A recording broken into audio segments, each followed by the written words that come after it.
How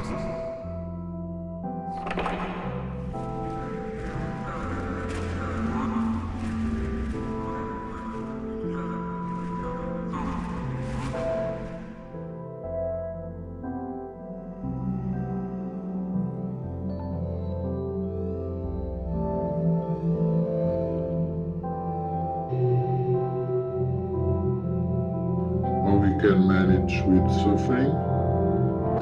We are talking about the therapeutic process, long-term therapeutic process, not a short-term.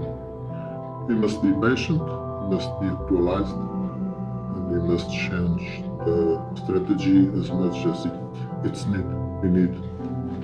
Thank you, Mr. Freud. If you please. Hello everyone, and I'm here to talk about my experience, my risk behaviors, and my addiction problem. I can say that it all started in high school. I was about 70 years old maybe, and I had the will to be accepted by the group. I think that's the main question for me to have. That risk behaviors, that will to be accepted, to stand out. This combined with great depression that my mother had at home, and with the fact of my father being always away from home. This combined made me started to have risk behaviors.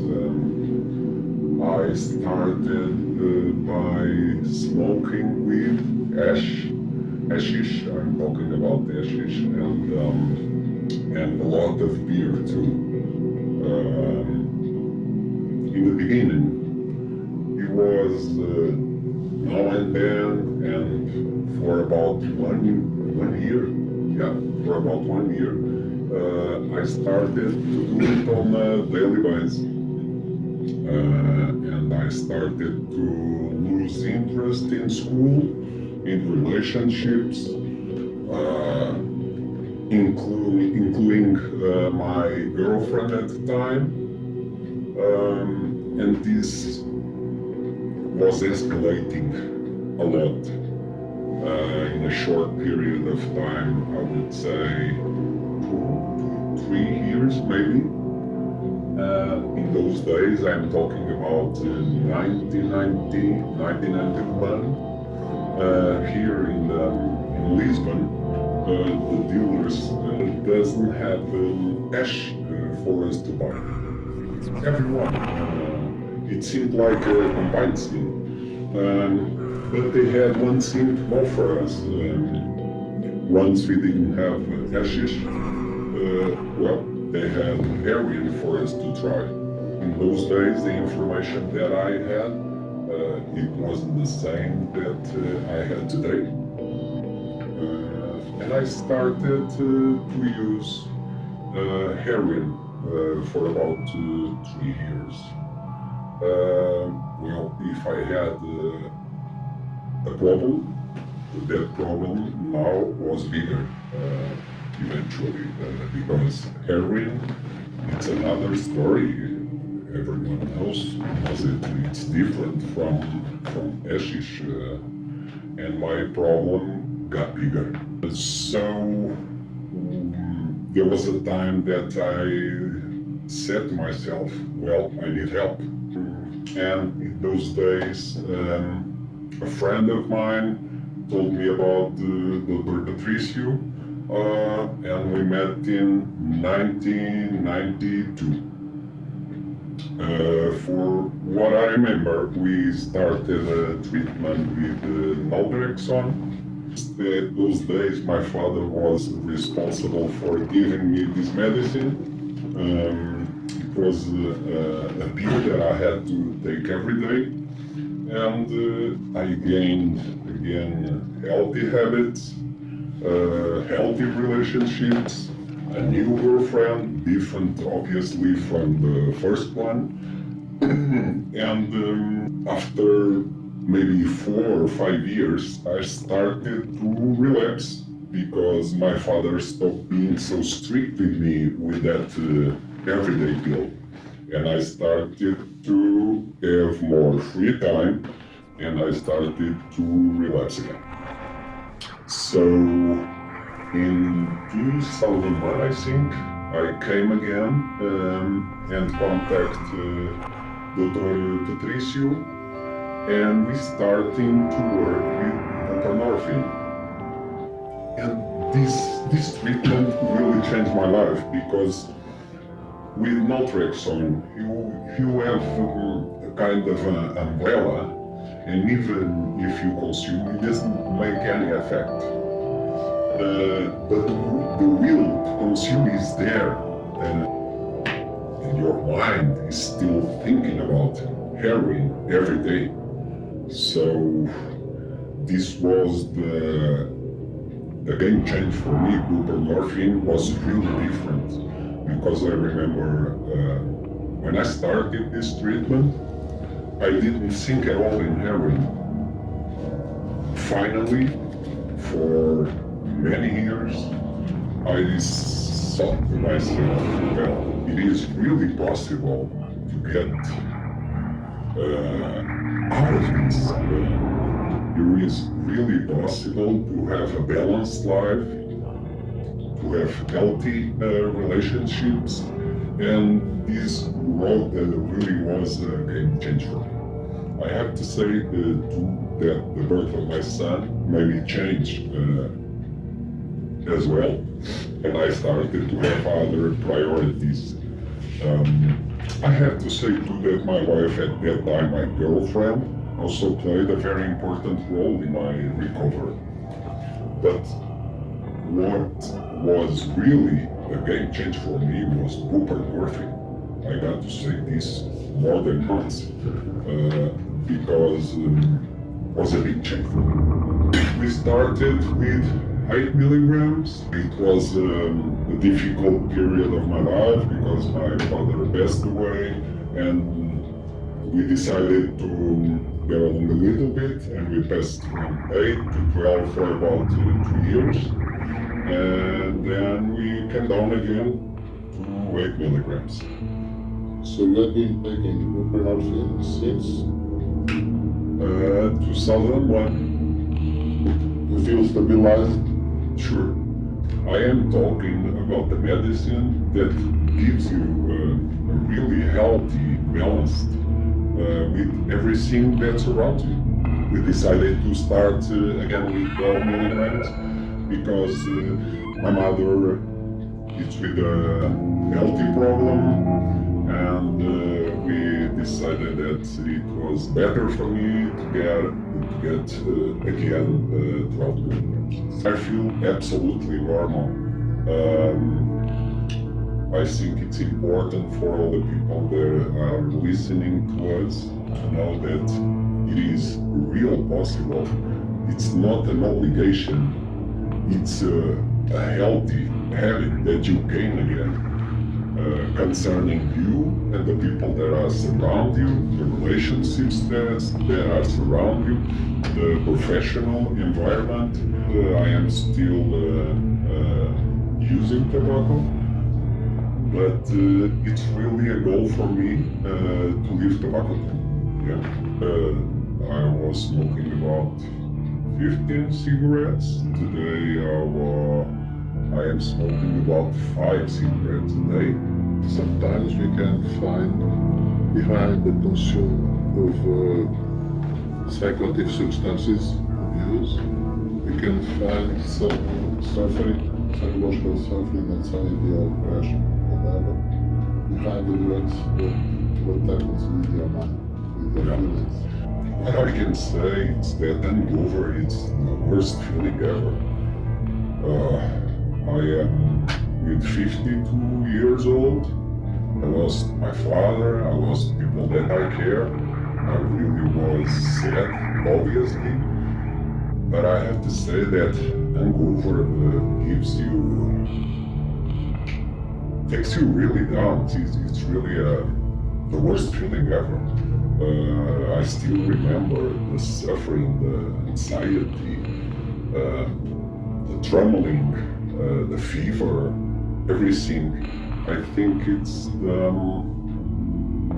my most freshing memories of those days. It's that hangover. It's the worst thing. I have to say that I am really, truly happy today. I have a beautiful son, I have a beautiful wife. I am so proud. We have a great relationship. I don't want to blame my father for anything. My will is to change and to make different. My father did with me. I have today a much closer relationship with my son. I have a totally different relationship with my wife that my father had with my mother. This is a good thing. We are evolving from one generation to the other. And I have to say, once again, that it's really possible to recover. Buprenorphine was really a big thing for me. Your son knows something about you? Some things don't know details. He knows that his father had risk behaviors when he was at the same age that he has today, and my will is to help him, to guide him. I see my son with a healthy life, with healthy habits. He doesn't smoke, he doesn't drink, he loves sports. He's very well educated with older person around him, and I'm very proud of the work that I'm doing and that my father didn't do with me at those times because he always out of home. Did your son saw you there? No. Never? Did you saw your father there? Yes, many times, yes. Your father was alcohol abuser? Yeah. And it really provokes a difficult environment at home. It's always teasing you about everything. And I promised myself that when my time came, I will not be like that. My father-in-law has the same problem. Another question. He was also a good student. Yeah. But you change, you have a very good work. I have probably success in my work, yeah, it is true. I work a lot, you see. I have to say, I have many times of leisure with my family, usually with my mother, my wife, and my son. My son is now 19 years old, he has a girlfriend. She comes with us too. You was fast, Yeah. Unfortunately, I remember 1, 2, 3. 3 was overdoses. Cocaine, 1 of cocaine, 2 of heroin, and the other one was suicide. It was really a difficult time for me. It's really important to coach. I would say that it's not only taking the medication every day, it's a daily basis work with the therapist and I. Your family, there are other people with addiction problem? No. That problem was only with me. I don't know anyone. No. Your brother didn't know? No. Excuse me, I have a brother-in-law, I forgot, that has a heroin problem. It's really difficult for him. I'm very sorry for him because he doesn't have the family structure that I have in those days.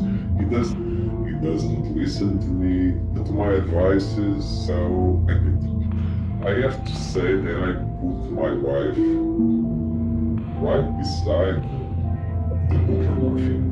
I think that she was so important as buprenorphine. So yeah, I would say that my wife, in those days my girlfriend, is really part of the solution. Yeah. I am still in love today. Married for about 27 years. Still today, one of the best parts of my day is to get home and see my wife and my son. It's really important for me. It fills my heart with happiness. So, you work in one field, your wife works in another field. Teacher? Your kids, Yeah. And I work in propaganda, advertisement. you have a good balance between the teacher and the propaganda man. Yes, I can say that. Thank you very much. Do you have any message to Polish colleagues? I just want to say to all the people in Poland that are now struggling with risk behaviors that it's really possible. It's not only an umbrella, it's really possible to get your life back. You must be patient and work every day. Yes. Thank you very much. Thank you. Muito obrigado. Bye bye. And this box, the repression case, and last two books we wrote. It follows. Thank you very much. You must be patient and work every day. Yes. Thank you very much. Thank you. Muito obrigado. Bye bye. This box, the reproduction case, and last two books we wrote with fellows. Thank you very much.